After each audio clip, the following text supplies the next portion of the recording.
A struggling single-mom waitress kissed a billionaire to escape a dangerous situation. But that desperate kiss would change her entire life forever in ways she never imagined.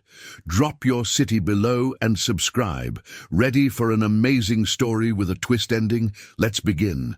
The silver trays felt heavier tonight. Emily Carter adjusted her grip on the polished serving platter, her fingers aching from 6 straight hours of carrying champagne flutes and appetizers through the marble halls of La Étoile, Manhattan's most exclusive restaurant. At 26, she had grown accustomed to the weight, not just of the trays, but of her entire life pressing down on her shoulders like an invisible burden that never quite lifted. She paused near the kitchen entrance, stealing a moment to catch her breath. Through the ornate archway, she could see the dining room glittering with crystal chandeliers and candlelight, the soft murmur of wealthy patrons discussing deals worth more than she would earn in 10 lifetimes. Women in designer gowns laughed at jokes she would never understand, their diamonds catching the light like tiny captured stars. Men in tailored suits gestured with hands that had never known calluses, never scrubbed floors at 3 a.m, never counted pennies to make rent. "Emily, table 12 needs their wine." Marcus, the head server, appeared beside her with his perpetual expression of barely concealed impatience. He was a thin man in his 50s, with silver hair and eyes that missed nothing. "And fix your hair. You look like you've been wrestling with the dishwasher again." "Sorry, Marcus." She tucked a loose strand of honey-brown hair behind her ear and straightened her black uniform. The fabric was slightly too tight across her shoulders. She had lost weight these past few months, stress eating away at her like acid, but she couldn't afford to buy new clothes when Lily needed winter boots and the heating bill was 3 months overdue. Lily. Just thinking her daughter's name sent a warm pulse through Emily's chest, a reminder of why she endured nights like this. Her little girl was 4 years old now, with curly brown hair and her father's green eyes, though Emily preferred not to think about him. Derek had vanished the moment he learned she was pregnant, leaving nothing behind but a few scattered memories and a court order for child support he had never once honored. Sometimes Emily wondered if Lily would ask about him someday, and the thought filled her with a complicated mixture of anger and sadness that she had learned to push deep down where it couldn't interfere with her work. She grabbed the wine bottle Marcus indicated and made her way through the dining room, weaving between tables with the practiced grace of someone who had spent years learning to be invisible. That was the trick to surviving in a place like this. Become part of the furniture, a silent shadow that appeared when needed and vanished when not. The wealthy patrons of La Étoile didn't want to see her, not really. They wanted their glasses filled, and their plates cleared, and their every whim anticipated, all without the inconvenience of acknowledging the human being providing these services. Table 12 was occupied by an elderly couple celebrating their 50th wedding anniversary. Emily poured their wine with a genuine smile, momentarily touched by the way the old man held his wife's wrinkled hand, by the love that still sparkled in their eyes after half a century together. Would anyone ever look at her that way? She dismissed the thought as quickly as it came. Romance was a luxury she couldn't afford. Not when every ounce of her energy went toward keeping Lily fed and clothed and loved. "Beautiful pour, dear," the old woman said, actually meeting Emily's eyes. "Thank you." "My pleasure," Emily replied, and meant it. These small moments of human connection were rare treasures in her work, brief reminders that not everyone viewed her as a replaceable cog in the restaurant's elaborate machinery. She was heading back toward the kitchen when she noticed him. He sat alone at table 7, the coveted corner spot with views of both the garden terrace and the main dining room. Most solo diners at La Étoile were business people reviewing documents or wealthy widowers drowning their loneliness in expensive wine. But this man was different. He sat perfectly still, his dark eyes surveying the room with an intensity that made Emily's skin prickle with awareness. He was handsome, devastatingly so, with sharp cheekbones, a strong jaw shadowed with stubble, and black hair swept back from his forehead. His suit was charcoal grey, obviously custom-made, and he wore it with the casual confidence of someone who had never questioned whether he belonged anywhere. But it wasn't his looks that caught Emily's attention. It was the way he watched. Most wealthy patrons looked through the staff as if they were ghosts. This man's gaze tracked every server, every movement, cataloguing information with an almost predatory focus. When his eyes met hers, Emily felt a jolt of electricity shoot through her body, so unexpected that she nearly stumbled. She looked away quickly, her cheeks flushing. What was wrong with her? She didn't have time for this, didn't have room in her life for mysterious strangers with intense eyes and perfectly tailored suits. She had tables to serve and tips to earn, and a daughter waiting at home with the neighbor who charged $15 an hour for babysitting. Emily! Marcus materialized again, his voice low and urgent. Mr. Castellano at table 7 needs attention. He specifically requested you. Me? She blinked in surprise. He doesn't even know my name. He asked for the waitress with the brown hair who looks like she's carrying the weight of the world. Marcus's lips twitched in what might have been amusement. I assume he meant you. Now go. He's one of our most important clients. Do not disappoint him. Emily's heart hammered as she approached table 7. Up close, the man was even more striking, his features arranged in an expression of polite interest that somehow managed to feel both welcoming and slightly dangerous. His eyes, she could see now that they were dark brown, almost black, followed her every step. "Good evening, sir," she said, impressed by how steady her voice sounded. "I'm Emily. How may I assist you tonight?" Emily. He repeated her name slowly, as if tasting it. His voice was deep and smooth, with a faint accent she couldn't quite place. "I'm Dominic Castellano. Please, there's no need for such formality. I was hoping you might help me with a small problem." "Of course, sir, Dominic." She corrected herself, feeling oddly off balance. "What do you need?" He leaned forward slightly, and she caught a hint of his cologne, something expensive and woodsy that made her think of autumn forests and leather-bound books. "I need you to do something that might seem strange. I need you to trust me, just for a moment." Before Emily could respond, she felt a hand close around her upper arm like a vice. She gasped, turning to find a man she recognized all too well standing beside her. Vincent Greco. She had served him before, always dreading the nights when he appeared.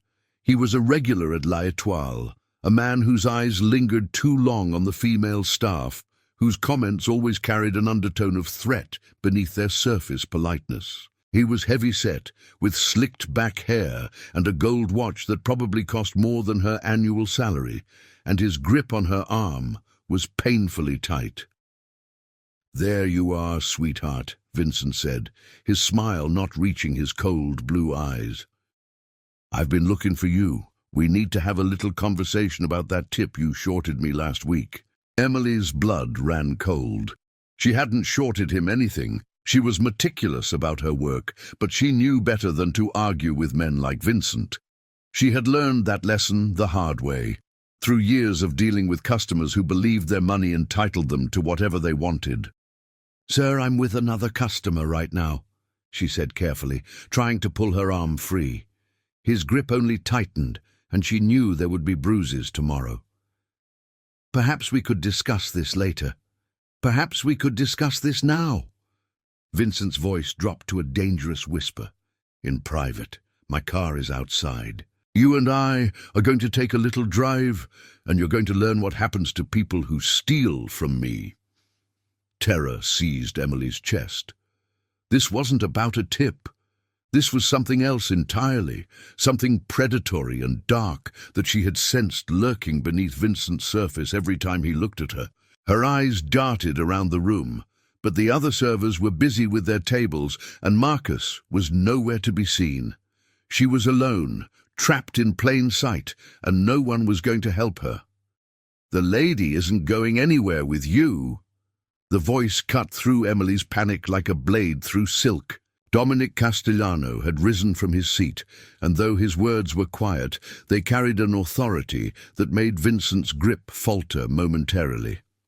Up close, Dominic was taller than she had realized, at least 6'2", with broad shoulders and the lean build of someone who kept himself in peak physical condition. His dark eyes had transformed from warmly interested to absolutely lethal. Vincent laughed, but there was uncertainty beneath his bravado. "Mind your own business, friend. This is between me and the girl." "Actually, it's between me and my girlfriend." Dominic moved closer, placing himself partially between Emily and Vincent. "So I suggest you remove your hand from her arm before I remove it for you. Permanently." "Girlfriend?" Emily's mind raced to catch up. She opened her mouth to protest, to explain that she had never seen this man before tonight, but something in Dominic's expression stopped her. "Trust me," his eyes seemed to say, "just for a moment." Vincent's face reddened with anger. "Your girlfriend? Don't make me laugh. I've seen this one here for months. She's nobody's girlfriend.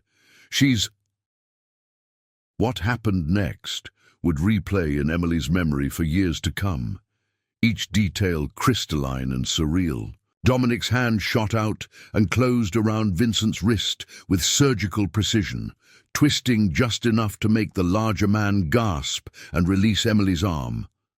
But that wasn't what silenced Vincent's protests. It was the kiss. Dominic's other hand cupped Emily's face with surprising gentleness, and then his lips were on hers. The kiss was soft at first, almost questioning, giving her the chance to pull away. But Emily didn't pull away. Whether it was shock or desperation or something else entirely, she found herself melting into him, her hands clutching the lapels of his expensive suit as if he were a life raft in a storm. The world around them seemed to disappear. Emily forgot about Vincent, forgot about the restaurant, forgot about every worry and fear that had plagued her for years.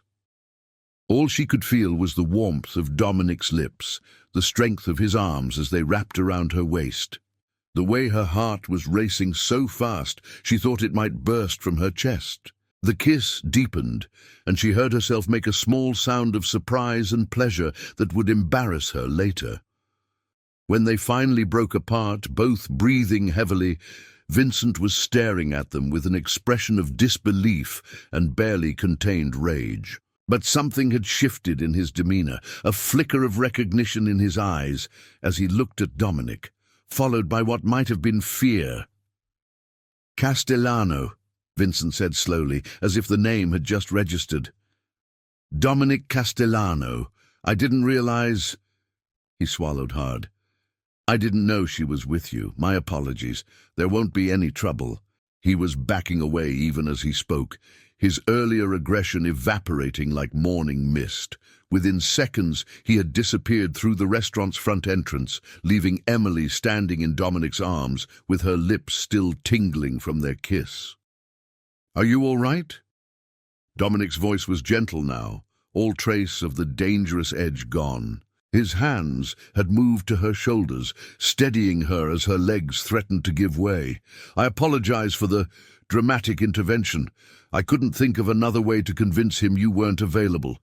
Emily stared up at him, her mind a whirlpool of confusion and lingering fear and something else, something warm and electric that she didn't want to examine too closely. "Who are you?" she whispered. "Why did he run like that? What just happened?" Dominic's lips curved into a smile that softened his severe features, making him look almost boyish, despite the sharp intelligence in his eyes. "Those are excellent questions. Perhaps you'll allow me to explain over dinner? I believe my table is still available." She should say no. Every instinct developed through years of single motherhood and struggling to survive told her that getting involved with powerful men only led to heartbreak. But her lips still burned from his kiss, and Vincent Greco was out there somewhere, and for the first time in longer than she could remember, someone had actually protected her. "I'm working," she said weakly, even as she felt her resistance crumbling. "I'll speak with Marcus. Consider it a business meeting if you prefer." His dark eyes held hers, and she saw something there that looked almost like vulnerability. "Please, Emily. I find myself suddenly very invested in making sure you're safe." Emily thought of Lily waiting at home, of her tiny apartment with the peeling paint and the radiator that coughed like an old man every morning. She thought of Vincent's grip on her arm and the fear that had frozen her blood. And then she thought of the way Dominic had stepped between her and danger without hesitation, how his kiss had made her feel alive for the first time in years. "1 hour," she heard herself say, "and then I have to get back to work." Dominic's smile widened, and something in Emily's chest fluttered with an emotion she had long ago convinced herself she no longer possessed. What she didn't know, couldn't possibly know, was that this single hour would change everything. That the man before her was Dominic Castellano, billionaire CEO of Castellano Industries, one of the most powerful men on the Eastern Seaboard.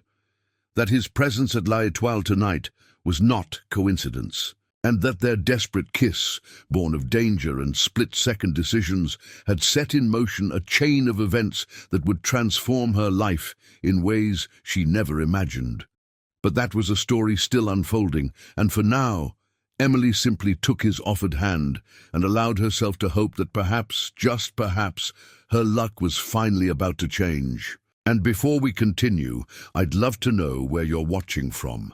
Leave your city in the comments below, and if you're enjoying this story, please like and subscribe for more. Now let's see what happens next. The hour that followed was unlike anything Emily had experienced in her 26 years of life. Dominic guided her to his table with a hand resting gently on the small of her back, and she found herself hyper-aware of every point of contact between them. The warmth of his palm through the thin fabric of her uniform, the subtle pressure of his fingers, the way he pulled out her chair with an old-fashioned courtesy that made something flutter deep in her stomach. Marcus appeared almost instantly, his expression a complex mixture of surprise and calculation. Emily braced herself for a reprimand, for the cold reminder that servers did not sit with guests, that she was crossing lines that would cost her this job she so desperately needed. But Dominic spoke before Marcus could open his mouth. "Miss Carter will be joining me for dinner," he said, his tone polite but leaving no room for argument. "I trust this won't be a problem. I'll be adding a significant gratuity to cover any inconvenience to your staff scheduling." Marcus's eyebrows rose almost imperceptibly. "Of course, Mr. Castellano. I'll have someone cover her tables immediately. Is there anything else you require?" "Privacy, please, and a bottle of the 1998 Chateau Margaux." Dominic's smile was pleasant but dismissive. "That will be all for now." When Marcus retreated, Emily found herself studying the man across from her with a mixture of wariness and fascination. In the soft candlelight, his features seemed less severe, his dark eyes holding a warmth that hadn't been there during the confrontation with Vincent. He sat with the easy posture of someone completely comfortable in his own skin, someone who had never doubted his place in the world. "You're staring," he observed, a hint of amusement playing at the corners of his mouth. "I'm trying to figure you out." Emily folded her hands in her lap to stop them from trembling. "People don't just do what you did. Not for strangers, not for waitresses. Perhaps I'm not most people." He leaned back in his chair, regarding her with an intensity that made her feel simultaneously exposed and protected. "And you're not just a waitress, Emily. I could see that from the moment I walked in. The way you carry yourself, the way you noticed everything happening in the room while pretending not to. You're a survivor. I recognize the signs." Emily's throat tightened. "You don't know anything about me. I know that you're exhausted but refusing to show it. I know that your uniform is slightly too large, which suggests you've lost weight recently. Stress, probably. I know that you check your phone every few minutes when you think no one is watching, which means someone is waiting for you at home.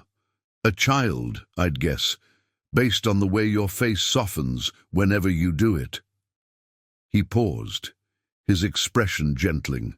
"And I know that Vincent Greco has been harassing you for some time, and that tonight was simply when it escalated beyond what you could ignore."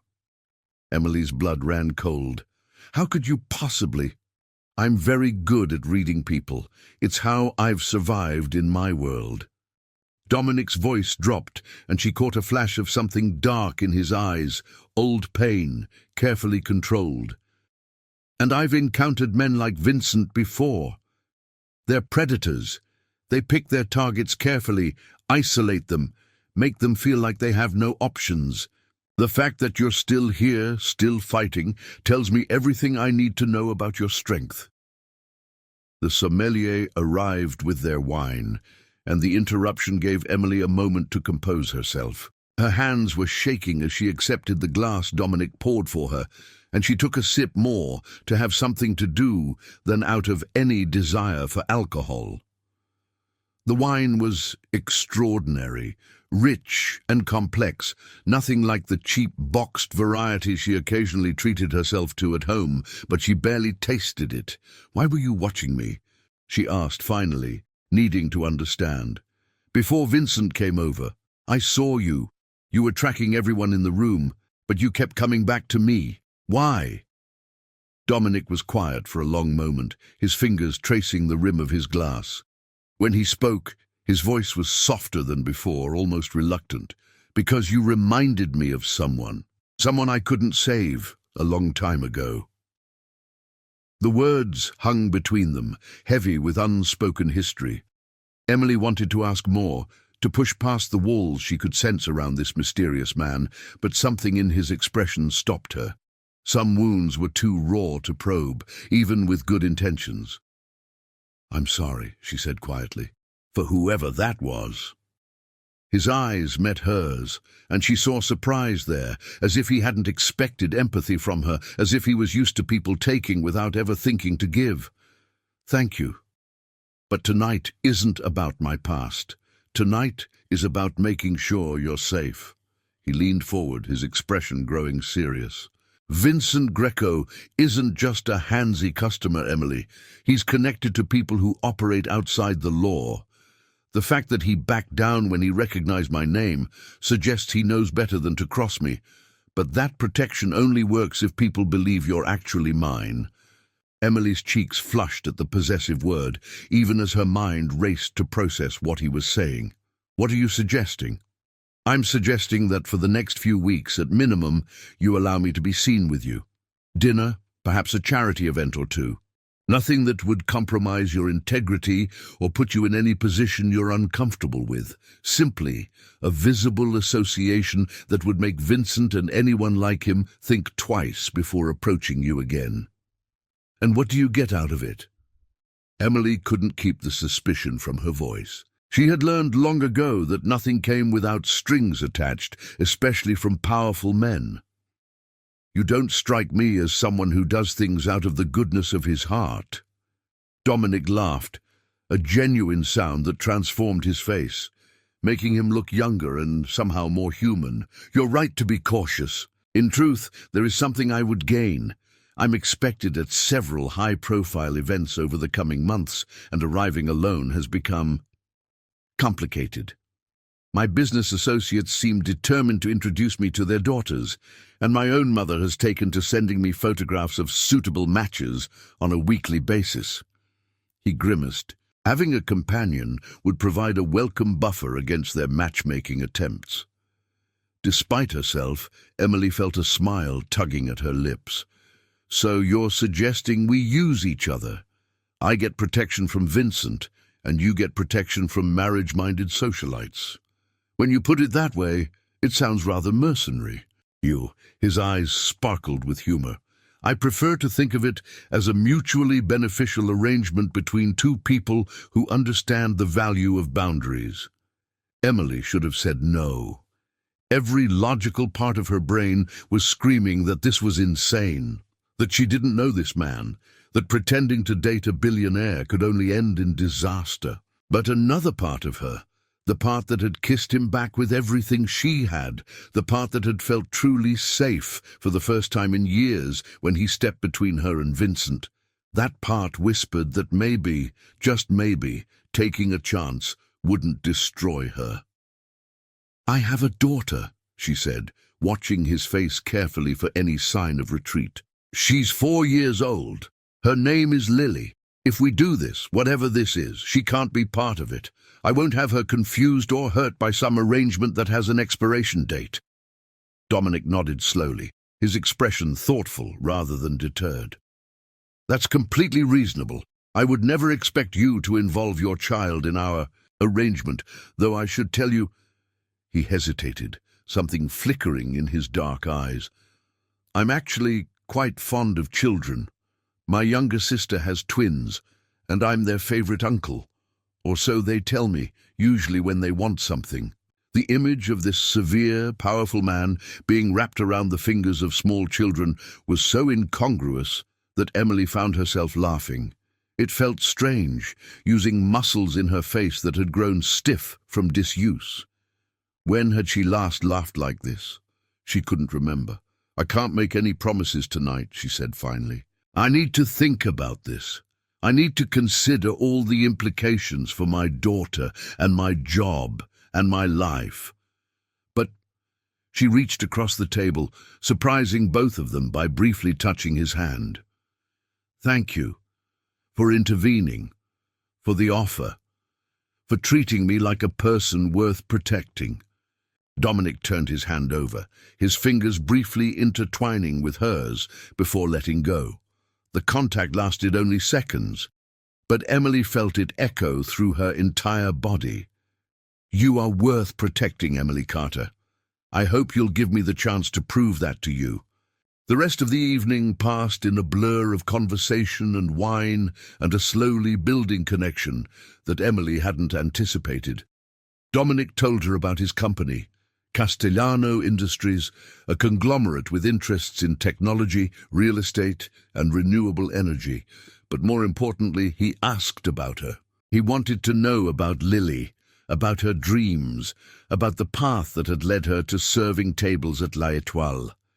And when she talked, he listened with an intensity that made her feel like the most important person in the room. By the time her hour was up, extended twice by Dominic's insistence, Emily realized she didn't want the evening to end. They stood outside the restaurant, the cool night air, a sharp contrast to the warmth they had built between them, and she felt the moment stretching, pregnant with possibility. "I should go," she said reluctantly. "The babysitter is charging by the hour, and I've already spent more than I should have." Dominic reached into his jacket pocket and withdrew a sleek black card. "My private number.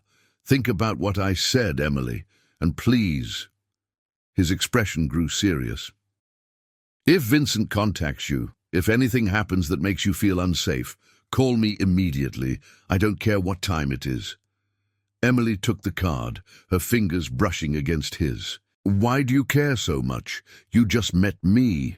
He studied her for a long moment, and she saw something raw and unguarded flash across his features before his careful control reasserted itself. "Perhaps because I've spent too many years not caring enough. Perhaps because protecting people should never require a reason beyond the simple fact that they need protecting." He lifted her hand and pressed a kiss to her knuckles, the gesture so old-fashioned and unexpected that Emily's breath caught in her throat. "Good night, Emily. I very much hope this isn't the last time I see you." She watched him walk away, disappearing into the back of a black luxury car that had materialized seemingly from nowhere. The taillights winked red in the darkness, and then he was gone, leaving Emily standing on the sidewalk with a racing heart and a business card that felt like a grenade in her palm. What had she gotten herself into? The question haunted her during the subway ride home. through the quiet streets of her neighborhood, up the 3 flights of stairs to her cramped apartment. Mrs. Okonkwo, her neighbor and regular babysitter, met her at the door with a knowing smile that suggested she could read the evening's events on Emily's face. "Long night?" the older woman asked, her Nigerian accent warm and familiar. "You could say that." Emily paid her with the tips she had managed to collect before everything went sideways, wincing at how thin the envelope felt. Was Lily okay? An angel, as always. "She drew you a picture. It's on the refrigerator." Mrs. Okonkwo patted Emily's cheek with maternal affection. "You look different tonight, my dear, like someone reminded you that you're still young and alive. Whatever happened, don't be so quick to dismiss it." After her neighbor left, Emily crept into Lily's room and stood watching her daughter sleep. The little girl was curled around her stuffed elephant, her brown curls spread across the pillow like a halo, her rosebud mouth slightly open. She looked so peaceful, so untouched by the worries that consumed her mother's every waking moment. Emily would do anything to keep that innocence intact. She thought about Dominic's offer.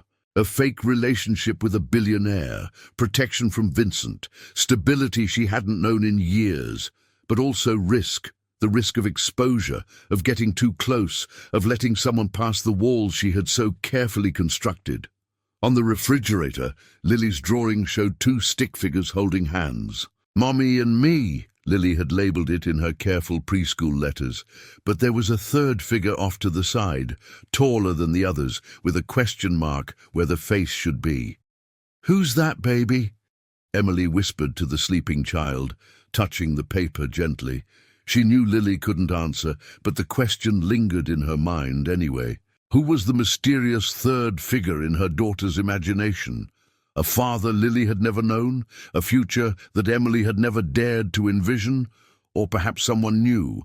Someone who had appeared out of nowhere and kissed her like she mattered, like she was precious, like she was worth fighting for.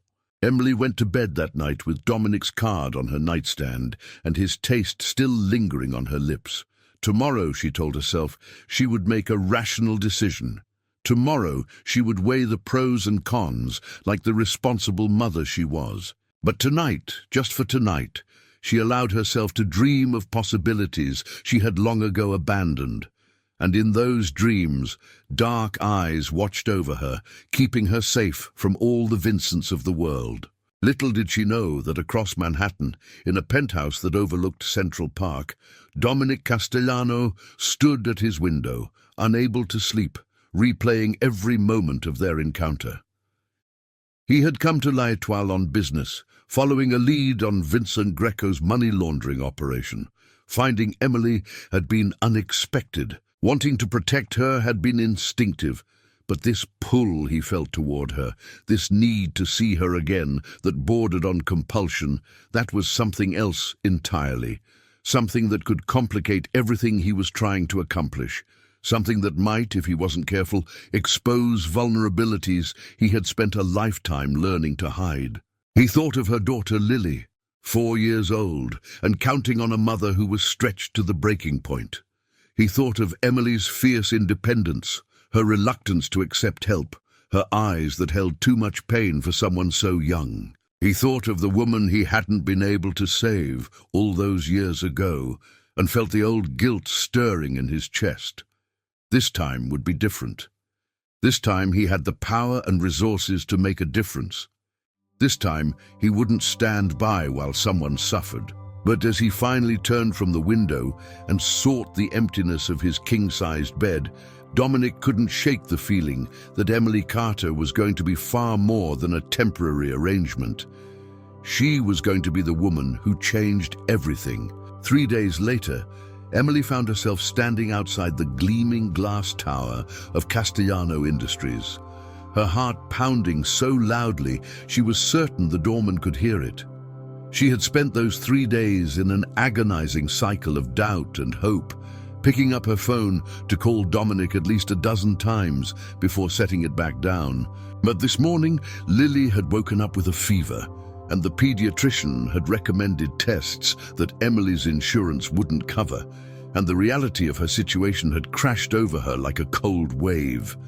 She needed help. She hated that she needed help, hated the feeling of vulnerability that came with admitting she couldn't do everything alone. But Lily's health was more important than Emily's pride, and if Dominic's offer could provide even a fraction of the stability she desperately needed, she owed it to her daughter to at least explore it. The lobby of Castellano Industries was exactly what she had expected. All polished marble and abstract art, and people in expensive suits moving with purpose. Emily felt acutely aware of her worn sneakers and the second-hand coat she had found at a thrift store 2 winters ago. She didn't belong here. Everything about this space was designed to remind people like her that they were visitors in a world where they would never be permanent residents. "Can I help you?"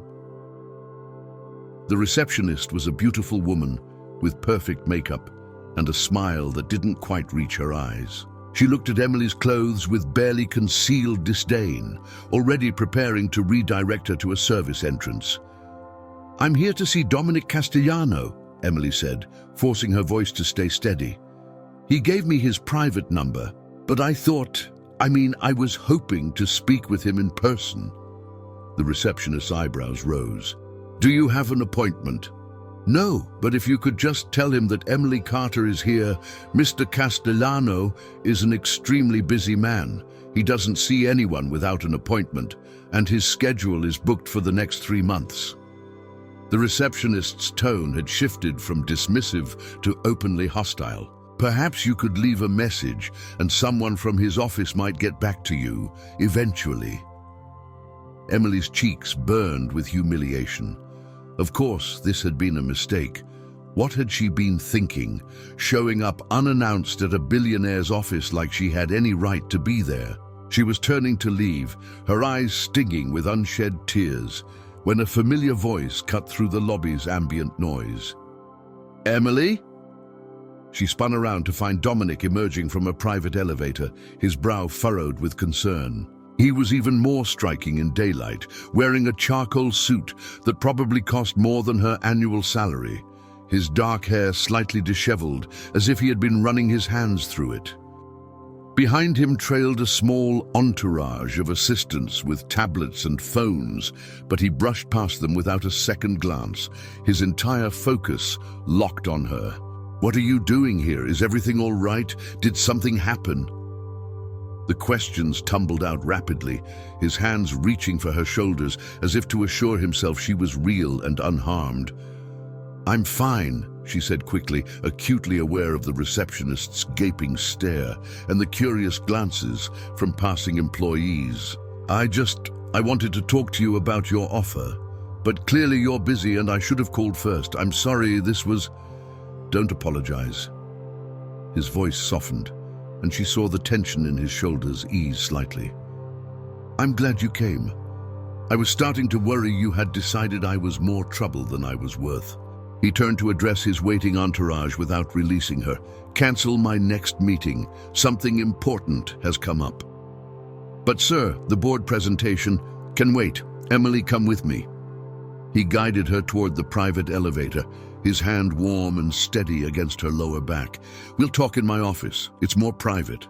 But the elevator ride was silent, but not uncomfortably so. Emily found herself studying Dominic's reflection in the polished metal doors, trying to reconcile the powerful CEO who commanded an entire building with the man who had kissed her so tenderly in a restaurant 3 days ago. He caught her looking and offered a small smile that made her stomach flutter. His office occupied the entire top floor, a sprawling space with floor-to-ceiling windows that offered a breathtaking view of the Manhattan skyline. The furnishings were elegant but understated. A large mahogany desk, leather chairs, built-in bookshelves lined with what looked like actual well-worn books rather than decorative props. It felt more like a study than the ostentatious power display she had expected. "Please sit," Dominic gestured to a comfortable-looking couch near the windows. "Can I get you anything? Coffee? Water?" I'm fine, thank you. Emily perched on the edge of the couch, her hands twisted together in her lap. Now that she was here, she wasn't sure how to begin. Everything she had rehearsed on the subway ride over seemed inadequate. Dominic sat across from her, close enough that their knees almost touched. He leaned forward, his elbows on his thighs, his dark eyes searching her face. Something happened. I can see it in the way you're holding yourself. Tell me. The gentleness in his voice undid her carefully maintained composure. Before she could stop herself, the words came pouring out. Lily's fever, the doctor's recommendations, the insurance company's refusal to cover the tests, the staggering cost that would deplete her meager savings and still leave her short. She told him about Vincent's threatening text message, the one she had received yesterday that made it clear he hadn't forgotten her. She told him about her landlord's warning that rent was due in a week and she was $300 short. By the time she finished, tears were streaming down her cheeks, and she felt stripped bare in a way that terrified her. She hadn't meant to reveal so much, hadn't intended to lay all her vulnerabilities at his feet. But something about Dominic's steady presence made it impossible to maintain her usual walls. "I'm sorry," she whispered, swiping at her tears with the back of her hand. "I didn't come here to dump all my problems on you. I wanted to tell you that I've been thinking about your offer, and if it's still on the table." "Emily." Dominic's voice was rough, and when she looked up, she saw something fierce burning in his eyes. "Stop apologizing, stop minimizing.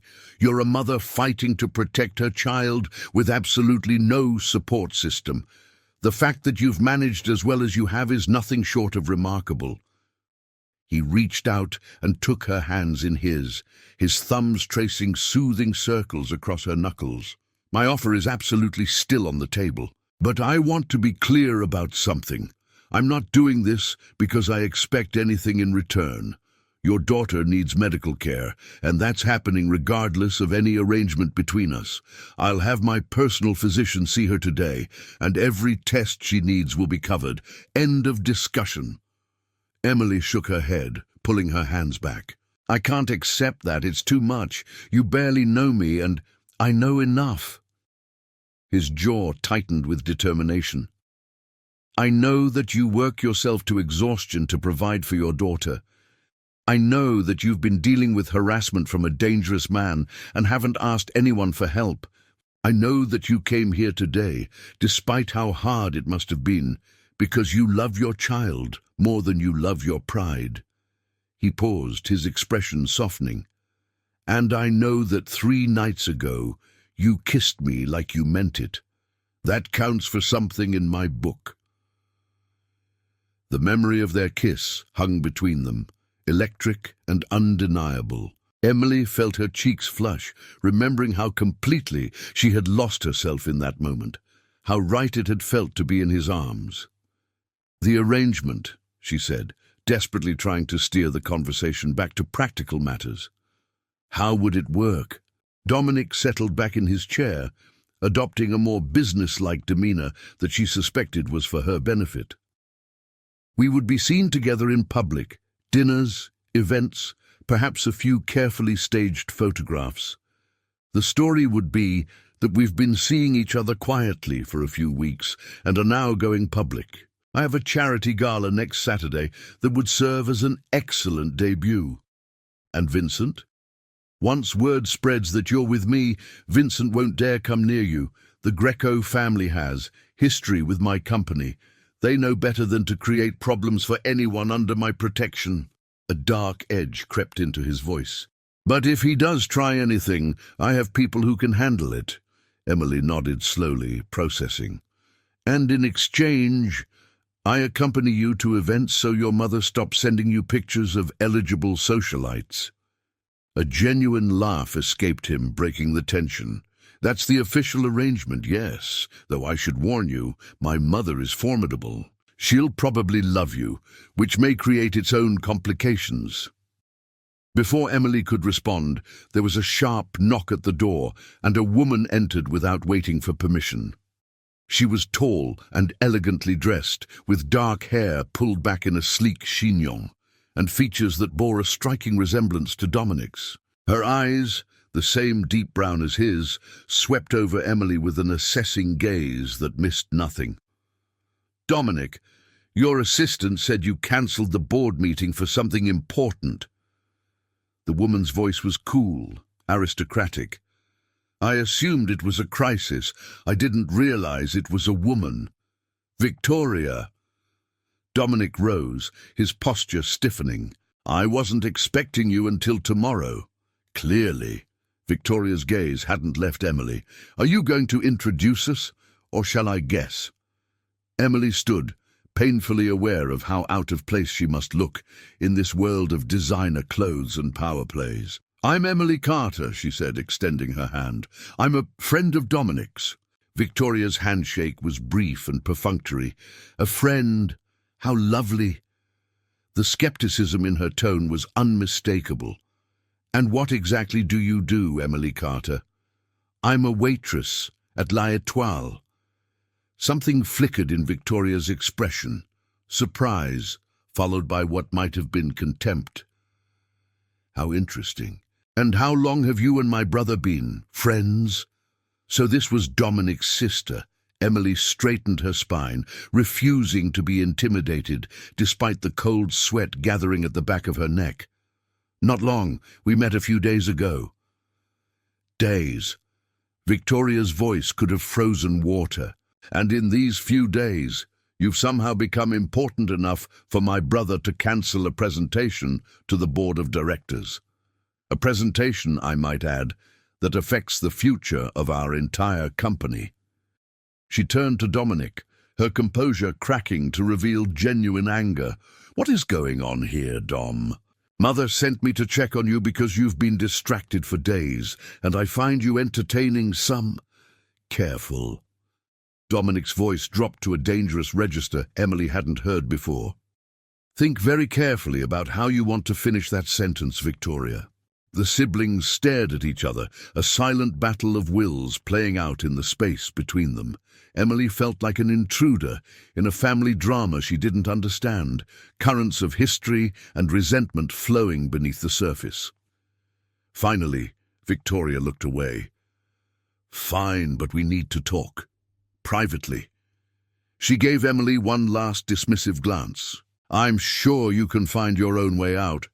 "Actually," Dominic said, his hand moving to rest possessively on Emily's lower back, "Emily will be joining us for dinner this Saturday at the charity gala, as my date." Victoria's eyes widened almost imperceptibly before her mask of composure slipped back into place. "I see. Well, that will certainly give Mother something to talk about." She turned and strode toward the door, pausing at the threshold. "I hope you know what you're doing, brother. The last time you let your heart overrule your head, it nearly destroyed you." With that cryptic warning, she was gone, leaving Emily alone with Dominic and 1,000 new questions swirling through her mind. "I'm sorry about that," Dominic said, running a hand through his hair in a gesture of frustration. "Victoria is protective. Our family has been through some difficult times, and she tends to see threats everywhere." "What did she mean?" Emily asked quietly. "About your heart overruling your head? About the last time?" A shadow passed across Dominic's face, and for a moment he looked older, wearier, haunted by ghosts she couldn't see. "That's a story for another day, one I promise to tell you when the time is right." He took both her hands in his again, his thumb brushing across her knuckles. "Right now, I need you to trust me. Can you do that?" Emily looked into his eyes and saw sincerity there, along with something that looked almost like desperation. Whatever secrets he was carrying, whatever Victoria's warning had meant, in this moment she believed that he genuinely wanted to help her. And with Lily's health on the line, she couldn't afford to let her own suspicions stand in the way. "I trust you," she said, and meant it. So, what happens next? The smile that spread across Dominic's face was worth every doubt she had pushed aside. "Next, we get your daughter to a doctor. And then His eyes sparkled with an anticipation that made her heart race. "We prepare you to take on my family." Udis, as he led her back to the elevator, already on his phone arranging for a physician to meet them at her apartment, Emily couldn't shake Victoria's words from her mind. "The last time you let your heart overrule your head, it nearly destroyed you." What had happened to Dominic Castellano, who was the woman he hadn't been able to save? And most importantly, was Emily walking into a situation far more complicated than a simple business arrangement? The answers, she knew, would come in time. For now, she had a sick daughter to care for, and a billionaire's sister to impress. The rest of the mystery could wait. But as she caught Dominic watching her with an intensity that made her breath catch, Emily wondered if she was already in too deep to walk away, even if she wanted to. The charity gala was everything Emily had feared, and nothing she could have prepared for. She stood in the marble foyer of the Metropolitan Museum of Art, surrounded by women in gowns that cost more than her annual rent, feeling like a complete fraud, despite the designer dress Dominic had insisted on buying her. The emerald green silk clung to her curves in ways that made her simultaneously self-conscious and strangely powerful, and the delicate diamond pendant around her neck felt like a brand, marking her as an imposter in this world of old money and older scandals. "You're doing beautifully," Dominic murmured in her ear, his hand warm and steady against the small of her back. He had been attentive all evening, never leaving her side, anticipating her needs before she even voiced them. Every time she started to feel overwhelmed, he would lean in with some quiet observation about the other guests that made her laugh, breaking the tension with his unexpected humor. "I feel like everyone is staring at me," she whispered back, accepting a glass of champagne from a passing waiter, more for something to do with her hands than any desire to drink. "They are staring at you," he confirmed, but his eyes were warm with admiration rather than judgment. "Because you're the most beautiful woman in the room, and they're all wondering where I've been hiding you." Emily rolled her eyes, but she couldn't suppress the flush of pleasure that spread through her chest. In the week since their meeting at his office, things had moved faster than she could have imagined. Lily's tests had come back clear, just a viral infection that was already resolving, and Dominic's physician had set up an ongoing care plan that covered everything Emily's insurance wouldn't. Her rent had been paid, mysteriously, and when she had confronted Dominic about it, he had simply shrugged and said it was part of their arrangement. But it was the smaller things that had truly caught her off guard. The daily texts asking how Lily was feeling, the care package of toys and books that had arrived for her daughter, carefully selected to match interests Emily had only mentioned once in passing. The way Dominic listened when she talked, really listened, as if her opinions and experiences mattered, even though she was just a waitress from nowhere. She was falling for him. She knew it, and the knowledge terrified her. "Dominic, darling." A woman's voice cut through Emily's thoughts, sharp and clear as a bell. She turned to see a stunning blonde approaching them, her red gown hugging curves that belonged on a runway model, her smile brilliant and predatory. The woman air-kissed Dominic's cheeks with practiced familiarity, her manicured fingers lingering on his arm just a beat too long. "Serena." Dominic's voice was polite but distinctly cool. "I didn't expect to see you here. The children's hospital is one of my pet causes," Serena purred, her eyes sliding to Emily with barely concealed contempt. "And who is this? Your assistant?" "This is Emily Carter," Dominic said, and Emily heard the edge beneath his courteous tone. "My girlfriend." Serena's perfectly sculpted eyebrows rose almost to her hairline. "Girlfriend? How unexpected." She extended her hand to Emily, her grip cold and limp like holding a dead fish. "Serena Whitmore, Dominic and I are old friends, very old friends." The emphasis on the word made Emily's stomach clench. There was history here, and not the kind that could be easily dismissed as ancient news. Serena looked at Dominic like she owned him, like Emily was merely a temporary obstacle to be removed. "Emily is a wonderful woman," Dominic said, pulling Emily closer to his side.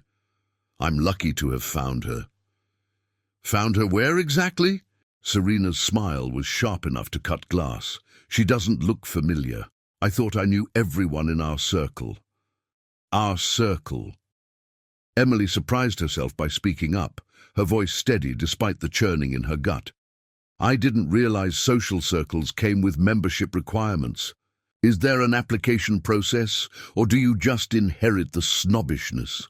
Serena's eyes widened, and Emily saw something flash there, surprise, perhaps, or a grudging respect.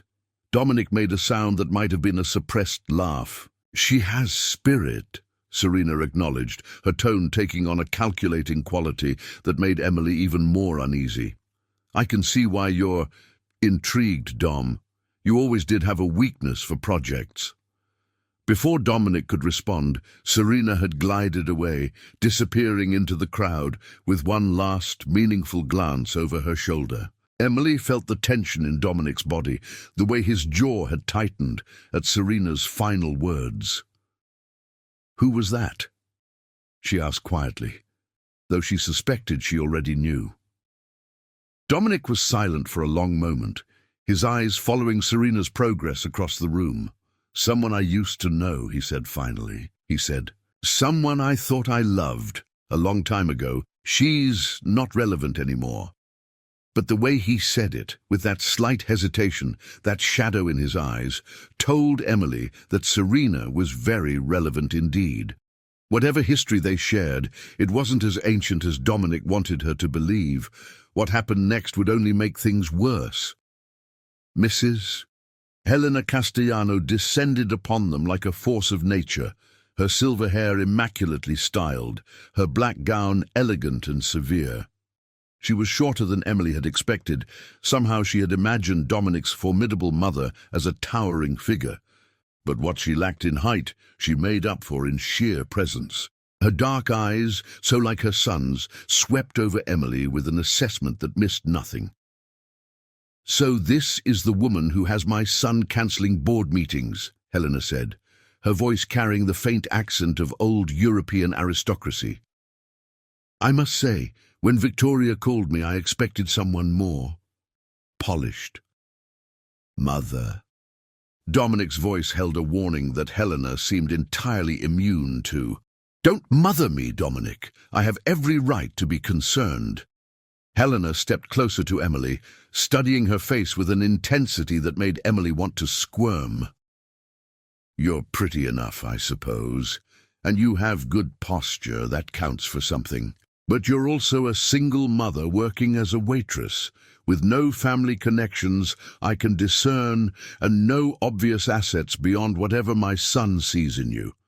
She paused, letting the words sink in. "You can understand why I might be skeptical of your intentions." Emily's cheeks burned, but she refused to look away from Helena's piercing gaze. "With respect, Mrs. Castellano, I never asked for any of this. Your son approached me.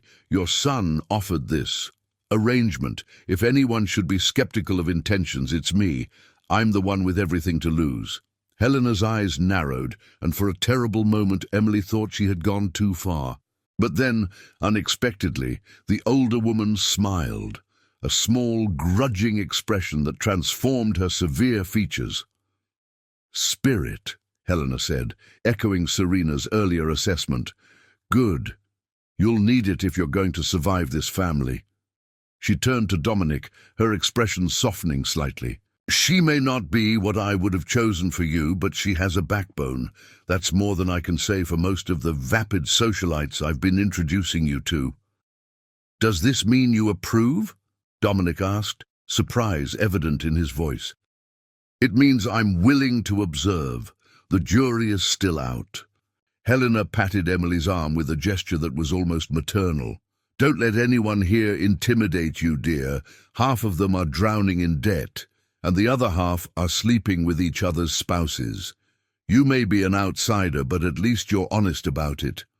With that enigmatic pronouncement, Helena swept away toward a cluster of distinguished-looking gentlemen, leaving Emily reeling from the emotional whiplash of the past 10 minutes. "That went better than expected," Dominic said, and when Emily turned to stare at him incredulously, she saw that he was genuinely relieved. "No, really. That's high praise coming from my mother. She once made a diplomat cry at a state dinner." Emily shook her head, caught between laughter and tears. "Your family is insane." "Completely," he agreed cheerfully, "but we're loyal once you've earned our trust. And you, Emily Carter, are well on your way to earning it." The rest of the evening passed in a blur of introductions and small talk, with Emily growing more confident as she realized that most of these intimidating socialites were, as Helena had suggested, far less impressive beneath their polished surfaces. By the time the event began winding down, she was actually enjoying herself, buoyed by Dominic's unwavering support and the unexpected warmth of his mother's tentative approval. They were waiting for Dominic's car when it happened. Emily had stepped away to use the restroom and was making her way back through the museum's grand hallway when a hand closed around her wrist, yanking her into a shadowed alcove. Her heart seized with terror as she found herself face to face with Vincent Greco, his expression ugly with barely controlled rage. "Think you're too good for me now?" Vincent hissed, his fingers digging painfully into her skin. "Playing dress-up with the Castellano air? I know what you are, sweetheart. A gold-digging whore who got lucky, and when Dominic gets tired of you, and he will, you'll come crawling back to the real world, to me." Emily tried to pull away, but his grip was like iron. Fear clawed at her throat, stealing her voice, transporting her back to that night at L'Étoile, when she'd been so helpless, so alone. But she wasn't alone anymore. Let her go. Dominic's voice cut through the darkness like a blade, cold and deadly. He stood at the entrance to the alcove, his posture deceptively relaxed, but Emily could see the violence coiled in every line of his body. Behind him, two large men in dark suits had materialized. Security, she realized, that she hadn't even known were present. Vincent released her wrist, raising his hands in a gesture of mock surrender. "Just having a friendly conversation with an old acquaintance, Castellano. No harm done." "You have 5 seconds to remove yourself from this building," Dominic said, his voice still terrifyingly calm. "After that, my associates will assist you. I promise you won't enjoy the experience." Vincent's face contorted with hatred, but he wasn't stupid enough to challenge Dominic on his own territory. He straightened his jacket, smoothing his expression into something approximating civility. "This isn't over," he said quietly. The words meant only for Emily. "We'll finish our conversation later. Count on it." And then he was gone, escorted firmly toward the exit by Dominic's security team, leaving Emily shaking in the shadowed alcove. Dominic was at her side immediately, his hands gentle on her arms, his dark eyes searching her face for signs of injury. "Did he hurt you? Emily, look at me. Are you all right?" She nodded, not trusting her voice. The fear was fading now, replaced by a shaky relief and something else, a fierce gratitude for this man who kept showing up when she needed him most. "I'm going to deal with Vincent Greco," Dominic said, his tone leaving no room for argument. "Permanently. He will never bother you again, Emily. I swear it on my life." "How?" she whispered. "He's dangerous, Dominic. He has connections. So do I." His smile was sharp, predatory, nothing like the warmth she had grown accustomed to. "And my connections are better. Trust me." Later that night, in the back of his car as they drove through the glittering Manhattan streets, Dominic finally told her the truth about Serena. "She was my fiancée," he said quietly, staring out the window at the passing lights. "3 years ago, We were engaged for 6 months before I discovered she was only interested in my money. She had been feeding information about Castellano Industries to our competitors, using our relationship to access confidential data. His jaw tightened. When I confronted her, she laughed, said I was naive to think someone could love me for anything other than my bank account. Emily's heart ached at the pain in his voice, the old wound that clearly hadn't fully healed. "I'm sorry," she said softly. "That must have been devastating. It taught me to be careful, to protect myself." He turned to look at her, and she saw vulnerability there that he rarely allowed anyone to witness. "But with you, Emily, I don't want to be careful. I want to believe that what I see in your eyes is real. That this connection between us isn't just an arrangement anymore." And the words hung between them, heavy with implications neither of them was ready to fully acknowledge. Emily thought about everything she had learned tonight, about Serena's history with Dominic, about Helena's guarded approval, about Vincent's continued threat. She thought about her daughter, sleeping peacefully at Mrs. Okonkwo's apartment, about the life she had built from nothing, about the walls she had erected to protect herself from exactly this kind of vulnerability. And then she thought about how Dominic made her feel. Seen, valued, safe. How his kiss still lingered on her lips from that first desperate night. How she caught herself smiling at his texts, counting the hours until she could see him again. "It's not just an arrangement for me either," she admitted, the words barely audible over the hum of the engine. "I'm terrified of how much you've come to mean to me, Dominic. I have nothing to offer you, no money, no connections, no fancy education. Just me and Lily and a mountain of baggage." Dominic's hand found hers in the darkness, his fingers intertwining with hers with a tenderness that made her eyes sting with unshed tears. "You," he said firmly, "are everything, and Lily is a gift. The baggage we'll unpack together." When he kissed her this time, it wasn't desperate or performative. It was soft and slow and full of promises neither of them was ready to speak aloud. Emily melted into him, her hands sliding up to cup his face, memorizing the planes and angles of features that had become as familiar as her own. But even as she lost herself in his embrace, a small part of her whispered warnings she couldn't ignore. Serena's calculating smile, Victoria's cryptic warnings, Vincent's promise that this wasn't over. Something was coming, something that would test everything they were building together. But for tonight, Emily chose to believe in the fairy tale. For tonight, she allowed herself to hope. Little did she know that by this time tomorrow, everything she thought she knew about Dominic Castellano would be shattered, and with it, any illusion that their love story would have a simple, happy ending. The destruction came not with a bang, but with a manila envelope slipped under Emily's apartment door sometime in the early hours of the morning. She found it when she woke, still wearing the emerald dress from the night before, having been too exhausted to change after tumbling into bed at 3 a.m. Lily was still at Mrs. Okonkwo's. Emily had called ahead to extend the overnight arrangement, and the silence of the empty apartment made the rustle of the envelope seem unnaturally loud. Inside she found photographs, dozens of them. Dominic with other women, beautiful women, glamorous women, women in expensive clothes and designer jewelry. In some photos he was smiling, in others laughing, his arm around waists, his lips pressed to cheeks.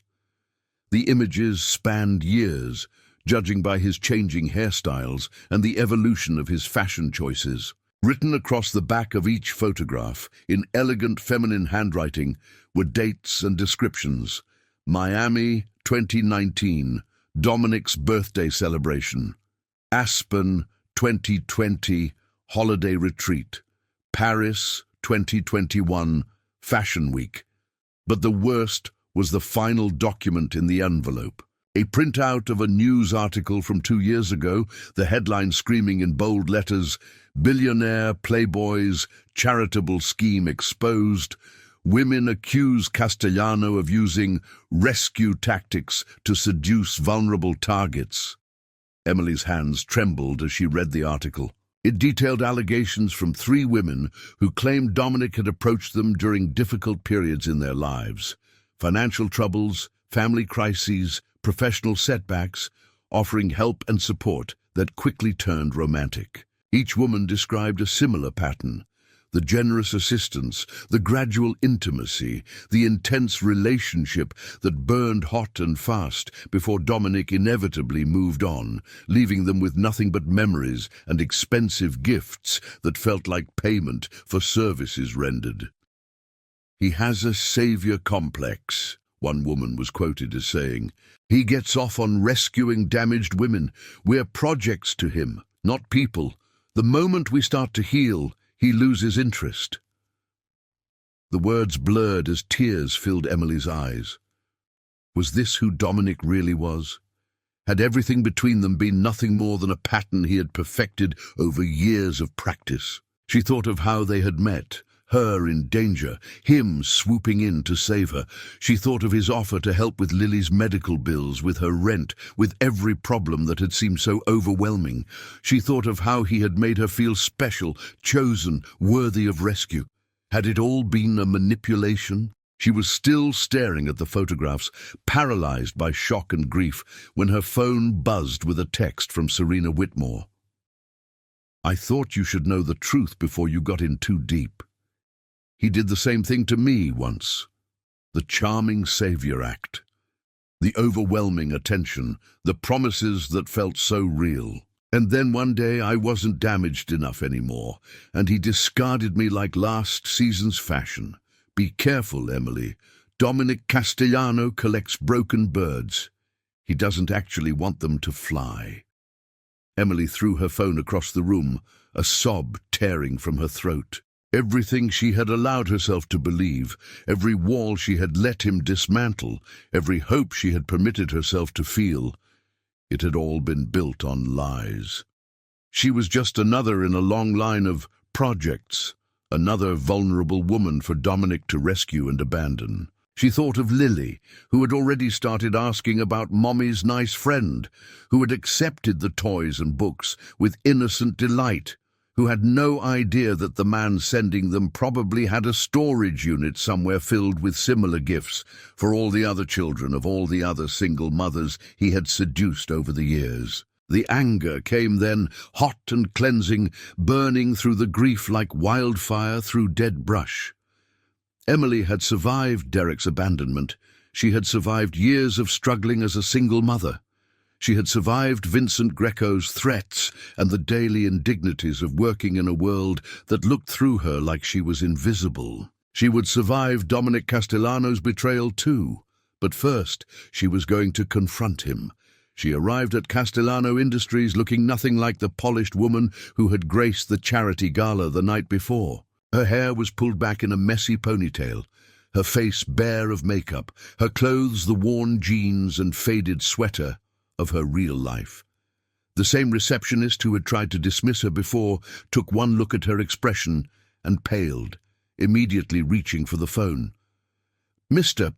Castellano is in a meeting. Tell him Emily is here," she said, her voice flat and deadly. "Tell him that if he doesn't see me in the next 5 minutes, I'm going to walk out that door and he will never see me again." Whatever the receptionist heard in her tone was enough to override protocol. Within 3 minutes, Emily was in the elevator, clutching the manila envelope like a weapon, her heart hammering with a mixture of rage and heartbreak. Dominic was waiting for her when the elevator doors opened, his expression shifting from pleasure to concern as he took in her appearance. "Emily, what's wrong? Has something happened to Lily?" "Lily is fine." She thrust the envelope at his chest, watching his face as he opened it and saw the contents. "Apparently I'm the one who needs to worry about what's happening to me." She watched the color drain from his face as he flipped through the photographs. As he reached the article and read the damning headline, his jaw tightened, a muscle jumping in his cheek, but when he looked up, his eyes held something she hadn't expected. Not guilt, exactly, but a terrible, weary resignation. "Emily, this isn't what? Isn't what it looks like?" She laughed, the sound bitter and broken. "Because it looks like I'm just the latest in a long line of broken birds you collect. It looks like everything between us has been a script you've perfected over years of practice. It looks like I've been a complete idiot to believe that someone like you could actually care about someone like me. That's not true." His voice was rough, and she could see his hands shaking as he set the envelope down on his desk. Those photographs, they're being used out of context. Those women were friends, business associates, dates that never went anywhere. And the article. The allegations from 3 women who all describe the exact same pattern. The pattern that fits our relationship perfectly. Emily's voice cracked despite her best efforts to stay strong. "You found me in trouble, Dominic. You swooped in to save me. You overwhelmed me with attention and generosity until I let my guard down. It's exactly what those women described. Me, the article was planted by a competitor trying to damage my reputation. The women who made those allegations were paid to lie. I have documentation proving it." Dominic stepped toward her, his dark eyes pleading. "Emily, please. Yes, I've made mistakes in my past. Yes, I've dated women who were going through difficult times. But what happened with you, meeting you at La Étoile, kissing you to save you from Vincent, that wasn't a calculated move. I wasn't looking for another project. I was trying to do something good. And then..." He ran a hand through his hair, frustration evident in every line of his body. "And then I fell for you. Really fell for you, in a way I haven't felt since." He stopped, something flickering in his eyes, old pain, fresh and raw. "Since who?" Emily demanded, remembering Victoria's cryptic warning. "Since the woman you couldn't save? Who was she, Dominic? Another of your projects who didn't work out the way you planned?" The words were cruel, designed to wound, and she saw them land like blows. Dominic's face went grey, and for a moment she thought he might actually stagger. "Her name was Sophia," he said quietly, his voice stripped of all its usual confidence. "She was my younger sister's best friend. I met her when she was going through a divorce, struggling to start over. I tried to help her, with money, with connections, with emotional support.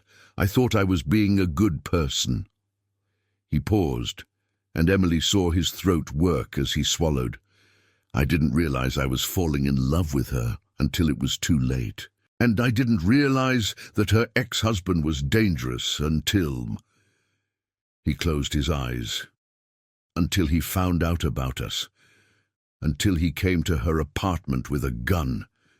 The anger drained from Emily's body, replaced by dawning horror. "Dominic, she died because of me." His eyes opened, and she saw the devastation there, the guilt that had been eating at him for years. "Because I was too focused on playing savior to see the real danger. Because I thought my money and influence could protect her, and I was wrong. Her ex-husband killed her and then himself, and I have had to live with that every single day since." Emily's legs gave out, and she sank onto the couch, her head spinning. This was the story Victoria had been hinting at, the tragedy that had nearly destroyed him. The reason he kept everyone at arm's length, the reason he had such rigid control over his emotions. "So yes," Dominic continued, his voice hollow, "I have a pattern. I see people in trouble and I want to help them. Maybe it's guilt, maybe it's a savior complex, maybe it's just how I'm wired. But Emily..." He crossed to her, dropping to his knees in front of the couch, his hands reaching for hers. "You have to believe me. What I feel for you is not about rescue. It's not about fixing you or adding another success story to some twisted collection. You are the first person since Sophia who has made me feel like maybe I deserve to be happy, who has made me want to try again." Emily stared at him, her heart in chaos. She wanted to believe him. God, she wanted to believe him so badly it was a physical ache in her chest. But how could she trust anything now? The photographs, the article, Serena's warning. Even if some of it was manipulated, how could she know what was real? "Who sent me that envelope?" she whispered. Dominic's jaw tightened. "I don't know for certain, but I have a guess. Serena has been trying to sabotage my relationships for years. She's never forgiven me for ending things with her, and she sees any woman I'm involved with as competition to be eliminated. She texted me this morning, told me you collected broken birds." "Of course she did." Bitterness crept into his voice. "Serena is the master of strategic warfare. She waited until she could cause maximum damage, right after you'd finally started to let me in. And then she struck." He squeezed her hands, his grip almost painfully tight. "Emily, I know I'm asking a lot. I know the evidence against me looks damning. But I'm begging you, don't make a decision based on lies designed to destroy us. Give me a chance to prove the truth." Emily pulled her hands away, standing abruptly and walking to the windows. The Manhattan skyline stretched before her, glittering and indifferent, a world she didn't belong to and wasn't sure she wanted to join. "I need time," she said finally, not turning around. "I need to think about all of this, without you standing there looking at me like—" She broke off, unable to finish the sentence. "Like what?" "Like I'm your redemption." She finally turned to face him and saw the blow land. "Maybe that's what scares me most, Dominic. Maybe I'm afraid that what you feel for me isn't love. It's an attempt to atone for Sophia, and I can't be that for you. I can't be the woman who fixes your guilt. I have enough of my own burdens without carrying yours too." The silence that followed was devastating. Emily watched something shatter behind Dominic's eyes, watched him rebuild his walls in real time, watched the man she had been falling for retreat behind the mask of the billionaire CEO. "You're right," he said quietly. "You deserve time. You deserve space to figure out what you want without me pressuring you." He stepped back, creating distance between them that felt like a chasm. "I won't contact you. If you're ready to talk, you know how to reach me." Emily nodded, unable to speak past the lump in her throat. She walked to the elevator, feeling his eyes on her back the entire way. When the doors opened, she stepped inside and finally allowed herself to look at him one last time. He stood exactly where she had left him, his posture rigid, his face carefully blank. But his hands were trembling at his sides, and in that small tell, she saw the truth of his pain. "Dominic," she said as the doors began to close, "I want to believe you. I want that more than anything, but I don't know if I can." The last thing she saw was his nod of acceptance, his lips forming words she couldn't hear as the doors sealed shut between them. The ride down felt like a descent into grief. Everything she had allowed herself to hope for, the stability, the partnership, the love that had seemed so impossibly within reach, it was all crumbling around her. She didn't know what was true anymore. Didn't know if Dominic was the villain Serena had painted, or the wounded man he had revealed in his confession about Sophia. All she knew was that she needed to hold her daughter, to remind herself of what was real and solid and unquestionably true. Everything else could wait. But fate, it seemed, had other plans. When Emily arrived at Mrs. Okonkwo's apartment to pick up Lily, she found the door ajar and her neighbor unconscious on the floor, blood trickling from a wound on her temple, and her daughter was gone. The next hours were a blur of terror and desperate action. Emily called 911 while trying to revive Mrs. Okonkwo, her hands shaking so violently she could barely hold the phone. The older woman regained consciousness just as the paramedics arrived, her first words a broken apology. "I'm so sorry, Emily. He had a gun. I couldn't stop him." That confirmed Emily's worst fears. Vincent Greco had taken her daughter. The police arrived, asked questions, took statements. Emily answered numbly, her mind racing through every worst-case scenario she had ever imagined. Her little girl, her precious Lily, in the hands of a monster who had already proven he was willing to hurt women who crossed him.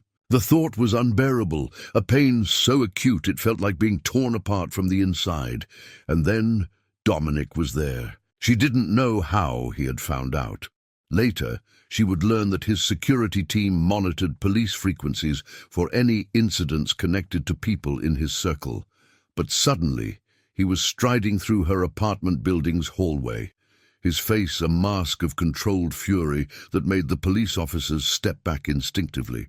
"Tell me everything," he demanded, his voice cutting through the chaos like a blade. "Every detail. Now." "Sir, this is a police matter," one of the officers began. "This is my family." The words came out like a growl, and Emily saw something flash in Dominic's eyes that she had never seen before, not just anger, but a primal protectiveness that stripped away all his careful sophistication. "That little girl is mine to protect, and I will burn this city to the ground if that's what it takes to get her back safely. So either work with me or get out of my way." Emily should have been offended by his presumption. Lily wasn't his to claim. They weren't a real family. But in that moment, all she felt was overwhelming gratitude.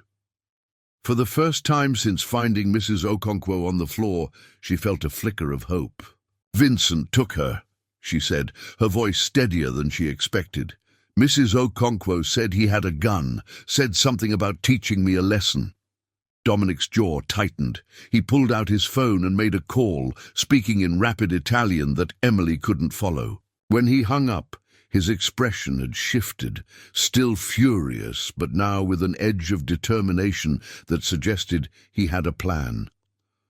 "My people are already tracking Vincent's known associates and locations. The Greco family has properties throughout the city, warehouses, apartments, a club in Brooklyn." He turned to the police detective who had been interviewing Emily. "I'll share everything we find, but I'm not waiting for warrants and procedures while a 4-year-old girl is in danger."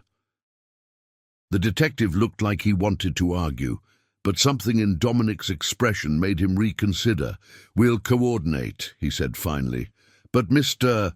Castellano, if you do anything to compromise this investigation or put that child at risk—" "The only one at risk," Dominic said quietly, "is Vincent Greco, and that's a promise." The next 4 hours were the longest of Emily's life. She sat in her apartment, surrounded by police officers and Dominic's security team, waiting for news, while her imagination tortured her with possibilities too horrible to contemplate. Dominic was everywhere, on the phone, conferring with his people, coordinating with law enforcement, a whirlwind of activity that somehow never felt chaotic because he moved with such absolute purpose.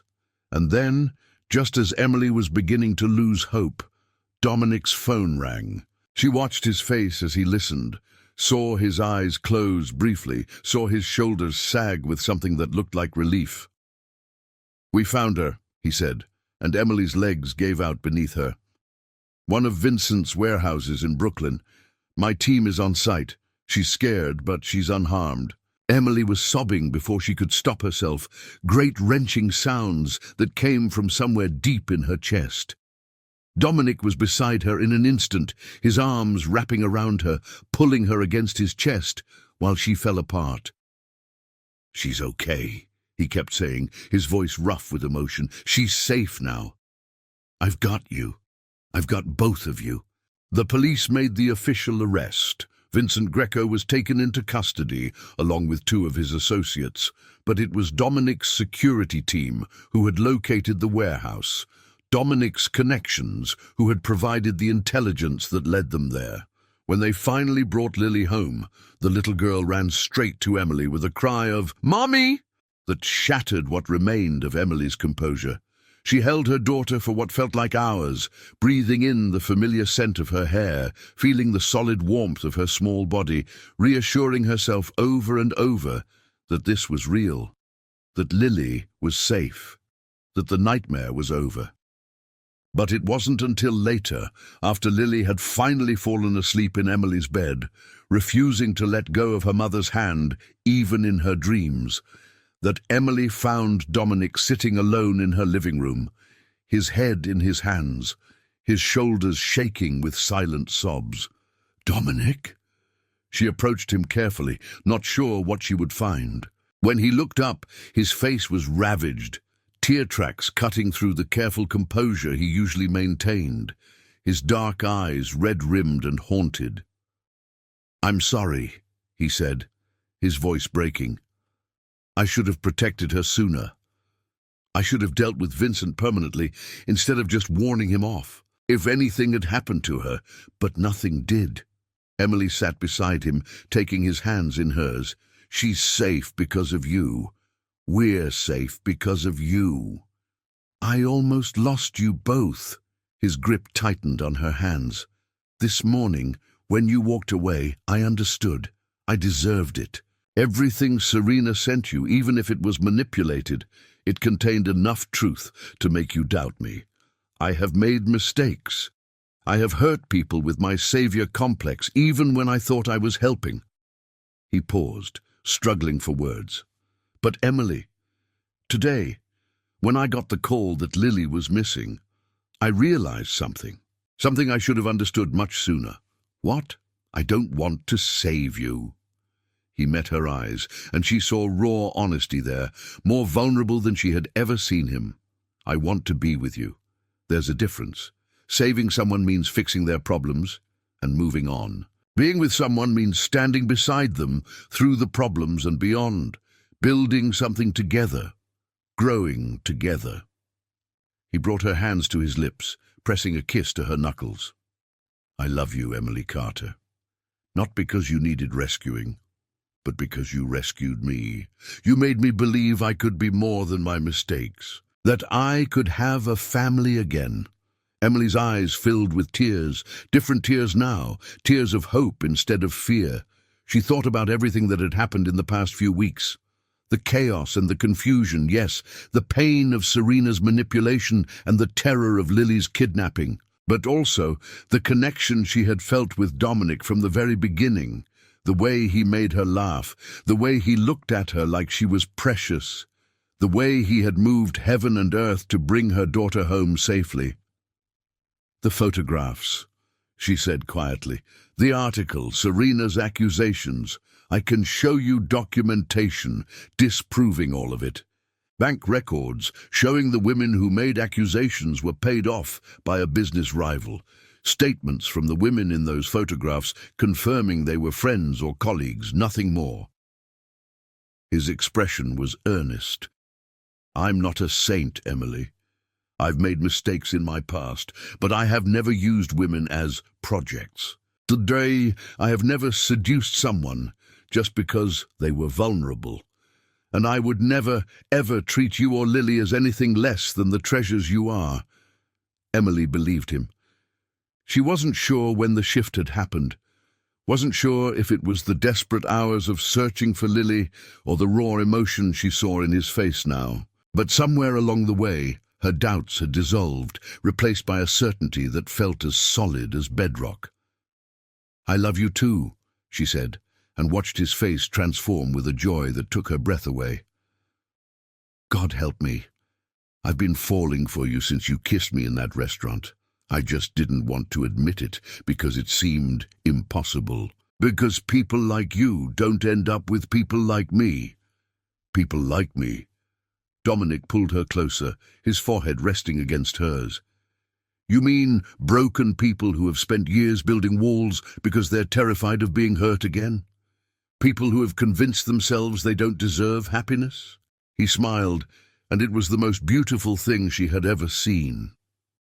"I think people like us are exactly who should end up together. We understand each other." When he kissed her, It was nothing like their first desperate kiss in the restaurant, and nothing like the tender kisses they had shared in his car. This kiss was a promise, slow and deep and full of the future they were choosing together. Emily melted into him, her hands fisting in his shirt, her heart so full it ached. "There's something else," Dominic said when they finally broke apart. He reached into his pocket and withdrew a small velvet box. "I know this is fast. I know we've only known each other for weeks, but I also know that I've never been more certain of anything in my life." Emily's heart stopped as he opened the box to reveal a stunning diamond ring, not ostentatiously large, but elegant and perfect, clearly chosen with care. "I'm not asking you to marry me today," he said quickly, seeing her expression. "I'm asking you to consider it, to wear this ring as a promise that we're in this together, that we're building towards something real, a family, a life, the kind of happiness neither of us thought we deserved." "And Lily?"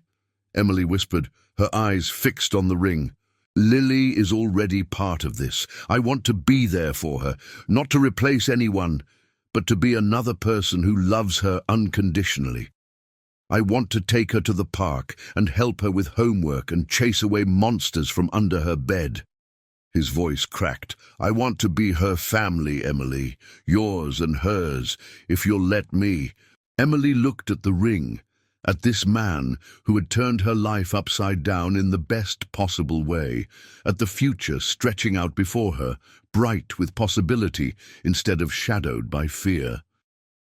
She thought about all the years she had spent alone, convinced that she didn't need anyone, that hoping for more would only lead to disappointment. But Dominic wasn't a disappointment. He was messy and complicated and haunted by his past, just like she was. And somehow, together, they were more than the sum of their broken parts. "Yes," she said, watching his face light up like the sun emerging from behind clouds. "Yes to the ring. Yes to building something together. Yes to letting you be part of our family." Dominic slid the ring onto her finger with hands that trembled slightly, then pulled her into an embrace so fierce it drove the breath from her lungs. Emily felt tears sliding down her cheeks again. How many times had she cried today? But these were tears of pure, uncomplicated joy. "I should warn you," she murmured against his chest. "I'm still a waitress with no connections and a mountain of student debt. Your mother might not approve of this upgrade in our relationship." Dominic laughed, the sound rumbling through his chest. "Actually, I called my mother from the warehouse. Told her what happened, told her how I felt about you." He pulled back to meet her eyes, his expression soft with wonder. "She said, and I quote, 'It's about time you found a woman with backbone. If she can survive this family, she can survive anything.' I believe that's the closest thing to approval you'll get." Emily smiled through her tears. "And Victoria?" "Victoria sent me a text an hour ago. It just said, 'I was wrong. Don't let this one get away.'" He shook his head in amusement.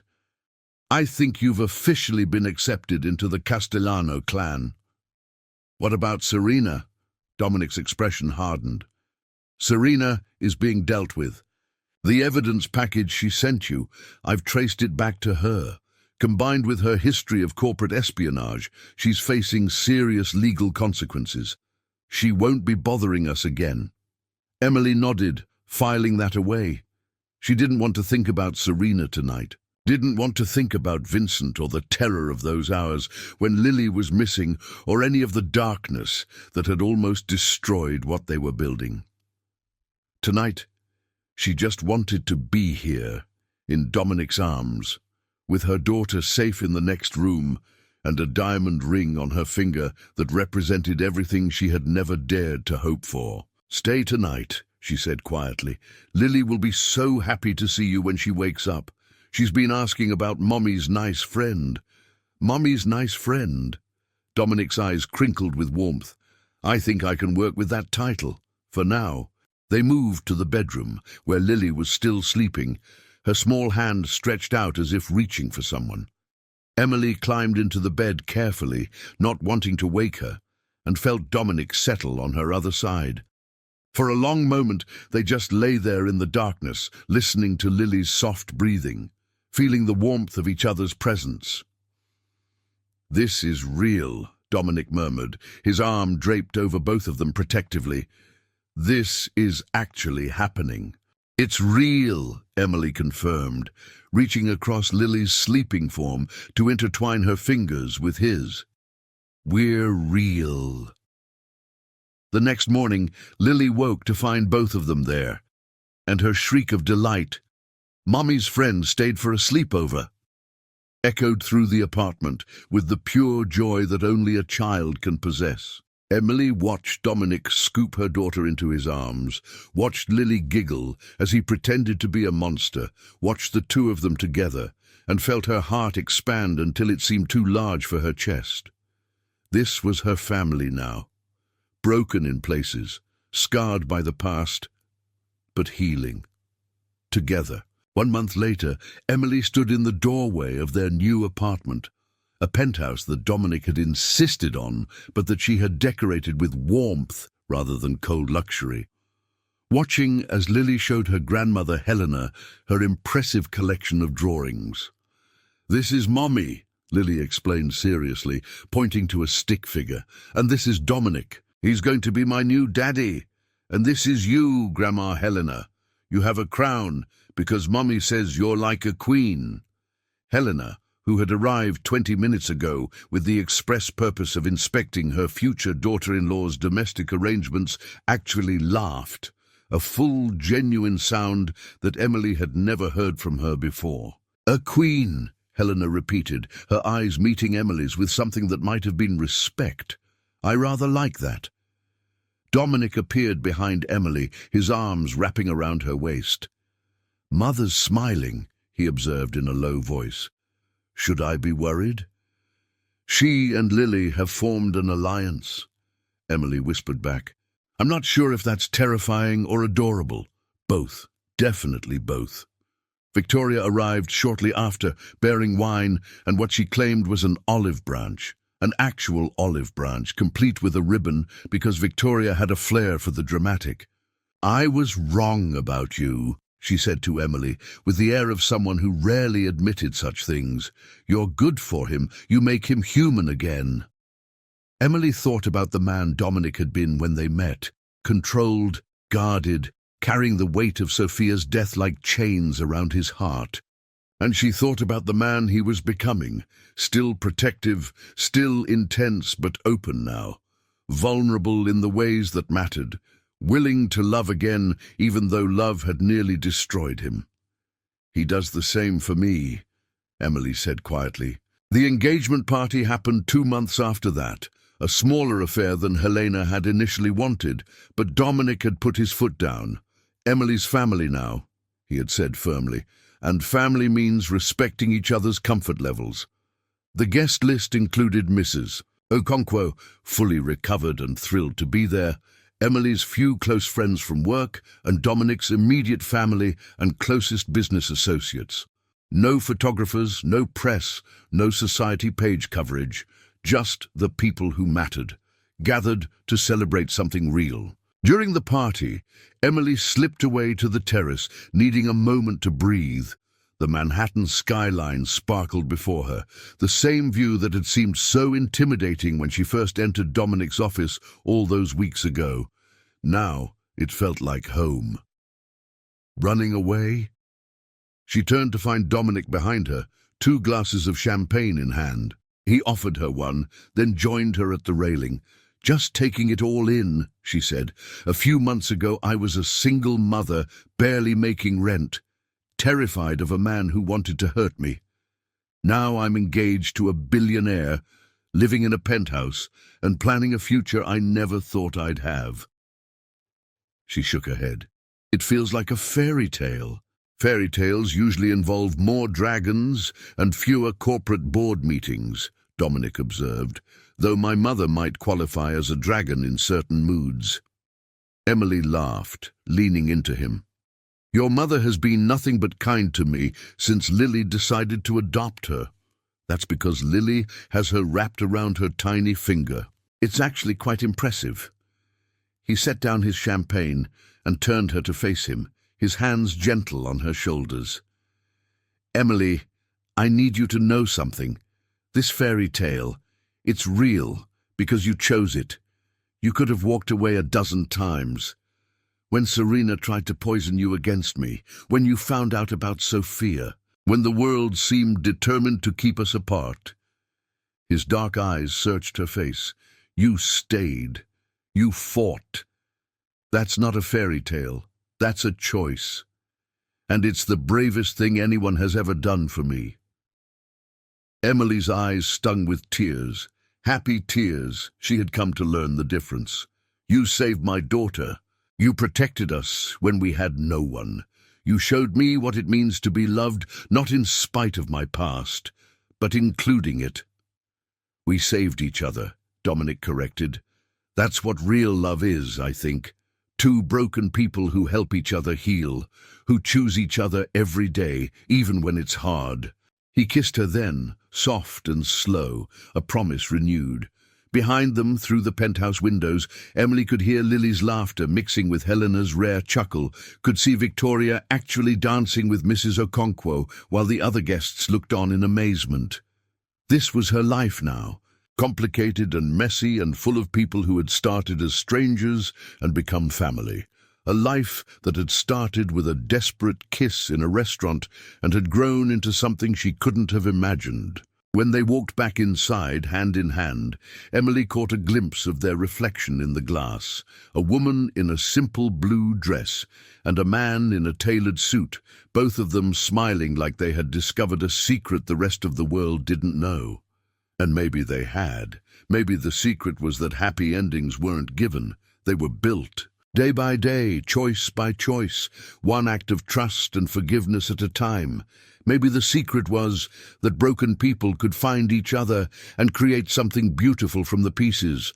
Or maybe the secret was simpler than that. Maybe it was just love. Dominic squeezed her hand, and Emily looked up at him.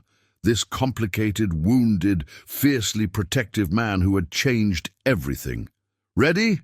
he asked. She thought about all the challenges still ahead of them, the adjustments Lily would need to make, the social pressures they would face as an unlikely couple, the ghosts of the past that would probably never fully disappear. But she also thought about the strength of his hand in hers, the warmth of his smile, the home they were building together. "Ready," she said, and together they walked into their future.